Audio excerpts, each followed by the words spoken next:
ප්‍රාති උඹ කියන්නේ අර කලා ආයතනයේ ළඟ බයික් වලින් පිස්සු නටන එක උඹ උස්සන් ගියා කියලාද? අර කෙල්ලෝ පිස්සු වැටලා ඉන්න බොයි. ඔව් දේවි. ඒ රුද්‍ර තමයි. ඇගේ මතකය නැවතත් ඇදී ගියේ ඒ කාලවර්ණ දැස් ඇත්තා මතටයි. ඔහු තරුණියන් පිස්සු වට්ටන බවට නම් සැබෑවක් බවට ඈටද සිතුනේ දැන්ය. ඔහු එතරම්ම කඩවසම් තරුණයෙක් බවට සැක නැත. කලා ආයතනයේ පෙදෙස නිතරම නසාරාණි වැඩවලට ඔහු ප්‍රසිද්ධව පැවති නිසාම කාන්තාවන් අතර ඔහු සැමදා ජනප්‍රිය දරුවකි. නමුත් ප්‍රාර්ථනා ඔහුගේ ඡායාවක් වන් මින් පෙර කවදාවත් දැක නොතිබිණි.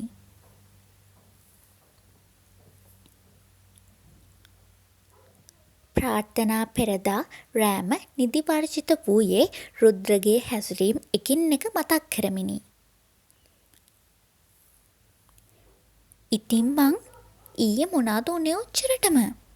ඌ උඹව උස්සන් යන්න තරම්? කෙල්ලෝ කොච්චර ඌට පිස්සු වැටුණත් ඌ එක කෙල්ලෙක්වත් තඹයකටවත් මායිම් කරනවා නම් මම දැකලා නෑ.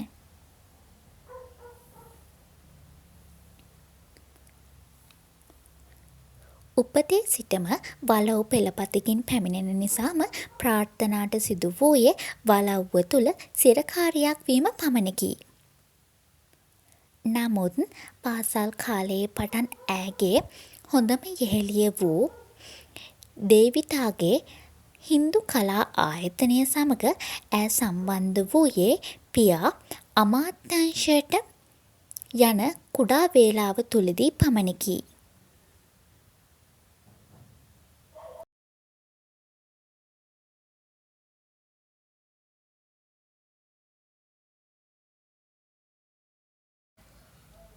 ප්‍රාති උඹට මෙඩෙත් තනියෙන් යන්න පුළුවන්ද? නැත්තං මං ඩ්‍රොප් කරන්නද එහෙනම්? ඕනි නෑ දේවි. මේ ටික දුර මට තනියම යන්න පුළුවන්. තාත්තා එන්න කලින් යන්නත් එපැයි. උඹට ළමයි ටික දාලා එන්නත් බෑනේ. ඒ නිසා මම යන්නම්.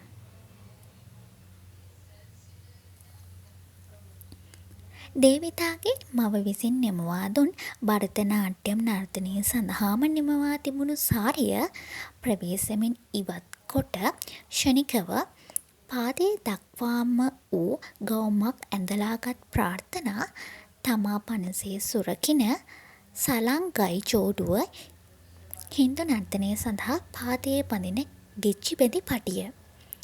බෑගේ මුල්ලක සඟවා ගත්තේ වලව්වෙන් එය සඟවා ගැනීමේ උත්සාහයෙනි. ඈ කලා ආයතනයෙන් ඉක්මනින් පිටව යාමට සැලසුනේ කලා ආයතනයේ ඉදිරිපස නිර්මාණය වී තිබුණු ශිවදේව ප්‍රතිමාවත් වන්දනාමාන කොටගෙනයි.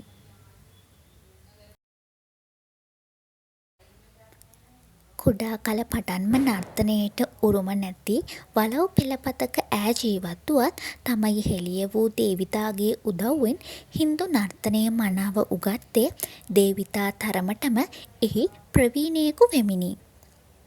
නර්තනය නිසාම මනාව නිමැවුණු සිහින් සිරුරකට ඈ උරුමකම් කිව්වේ දුටුවන්ගේ නෙත් පැහැරව ගන්නට සමත් දිගටි හිසකේත් ශ්වේතවර්ණ සමත් පුළුල් නිදමත් පිරුණු ලැමත් ඈ උරුමකම් කී නිසාවෙනි.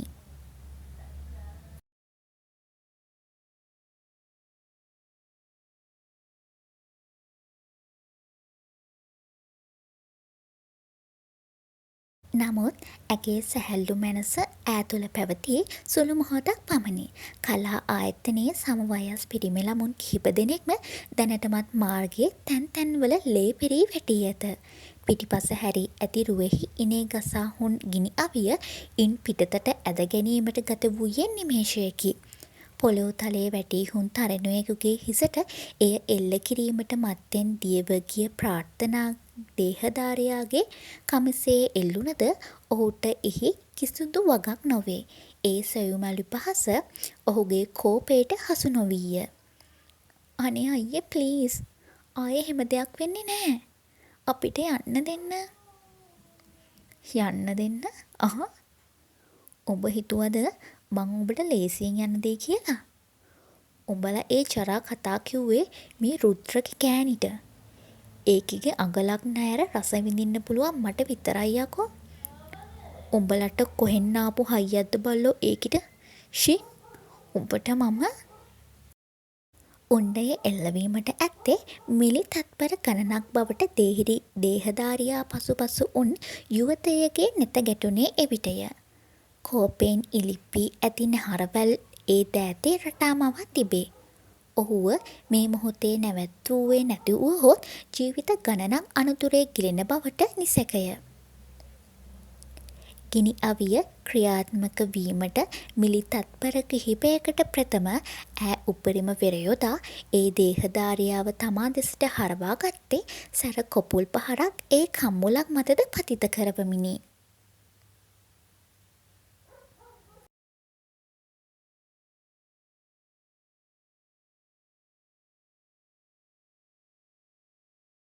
තත්පරයක් මත සිදුවුණු කිසිවක් වටහාගත නොහැකි වූ තරුණයා තමාගේ දෑස් දෙස එක එල්ලේ නොබලන මිනිසුන් ඉදිරියේ තමාට කොපුල් පහරක් ගැසූ සිඟිත්තියගේ ගෙලේ දෑතක් පටලා ඈව එක අතකින්ම ඒ රුදුරු දෑස් මතට ඔසවා ගත්තේ ඈ සිතීමටත් ප්‍රථමයි.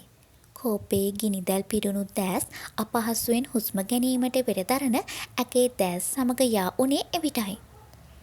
මොනවද මනුස්සයෝ මේ කෝවිල ඉස්සරහ නටන නාඩගම කොහෙන් ආපු හයියක් අරන්ද කලා ආයතනයේ ළමයිට මෙහෙම අත උස්සන්නේ? කෙතරම් අපහසුවෙන් වුවද ඒ හඬ නොබියවම ඔහුට එල්ල වූයේ කඳුලින් පිරුණු දෑස් පියවී ඒ අවසන් සුසුම් පොදද ඔහු දෑතේම හෙලා තරුණිය ඔහු මතටම කඩා වැටිමිනි. මගේ පිච්චමල ඇගේ සවනෙත රැඳුණු අවසන් වදන් පෙළ එයයි. ඈ ඊළඟට දෑස් විවර කරන මොහොතේ සිටියේ දේහධාරියාගේ සයන මත බවට ඈට සිහි වූයේ ගතපුරා නැවතත් හිරුගඩු මවමිනි. ඉතින් උඹ ඌ කවුද කියලා දන්නේ නැතුවද ඌට කනට ගැහුවේ ප්‍රාති? උඹ ඔහොම හරි බේරුණ එකට දෙයයන්ට පින් දීපන්. උඹ අහලා නැද්ද උගේ ගැන? එයාට අත තියපු එක මිනිහෙක්වත් මෙච්චර කල් ජීවත් වෙලා ඉඳලා නැල්ලු. අත තියෙනවා තියා කවුරුත් ඒ ඇස් දිහා කෙලින් බලන්නේවත් නැල්ලු. දේවිතාගේ කෝරනාඩුව හඬ සවනත රැඳුණු ඈ මනස නැවතත් ඇදී ගියේ ඔහුව දුටු අවසන් තත්පර කිහිපයටයි. මෝටර් රථ කිහිපයක් පිරිවරාගෙන එහි මැද්දේ ගමන් ගන්නා වූ කාලවර්ණ BMW රථය පාළු මගක නැවතීයේ ප්‍රාර්ථනා පියෙන්ම රුද්‍ර දෙසට තම බොඳ වූ දෑස් ඇදීගෙන එන අතරවාරයේදීය. නමුත් ඇගේ හැසිරීම් මායිම් නොකළ ඔහු ඈ හිඳ අසුනට බර වූයේ ඈ තව තවත් අසුනේ මුල්ලකට ගුලි වන අතරවාරයේදීය. ක්ලික් හඬ නංවමින් ඈ ආසන පටය ගැලවී ගිය තත්පරයේම ඈ ඒ දෙසට දෑස් යොමු කරත් ඇසිල්ලකින් ඈ ගුවන් ගමනින් නතර වූයේ රුද්‍රගේ කලවා මතයි.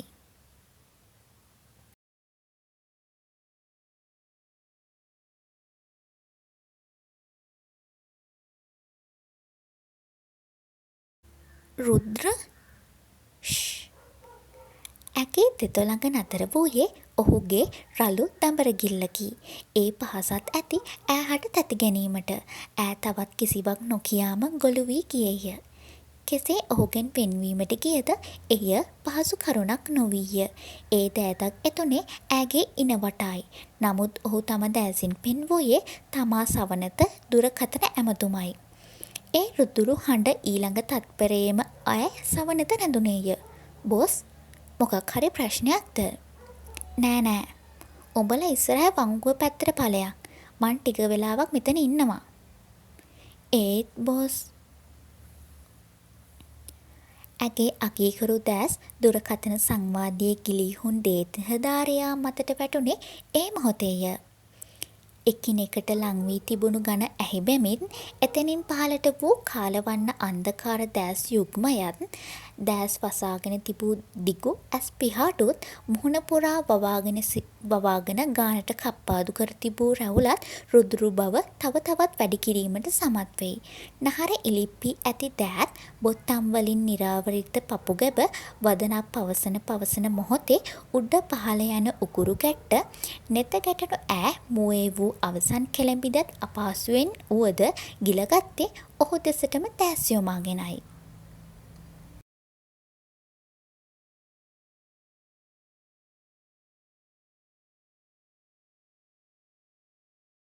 ඉතින් ඔහු සැබවින්ම සරාගී නොවේද?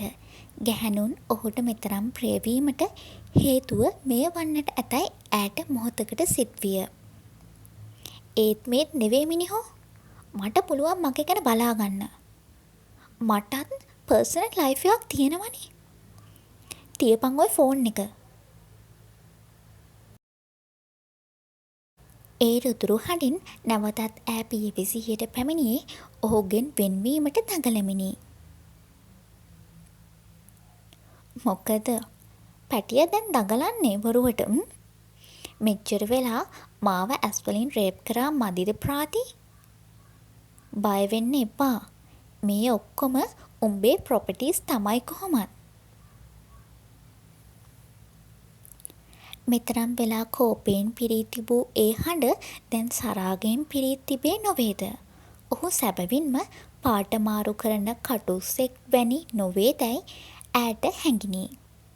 ඒ රළු දෑත් ඇගේ ඉනේ සිට පල්ලම් බසින්නේ ඈ තව තවත් ඔහුගේ ගතටම තද කර ගනිමිනි.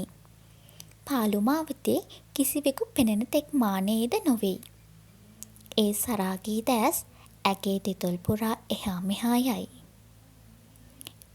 ඒ නුපුරුදු හැඟීම් ඈහට දරා ගැනීමටද නොහැකිය.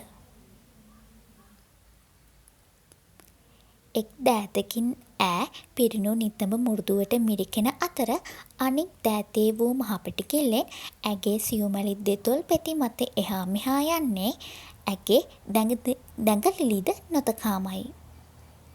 ප්ලීස් රුද්‍ර.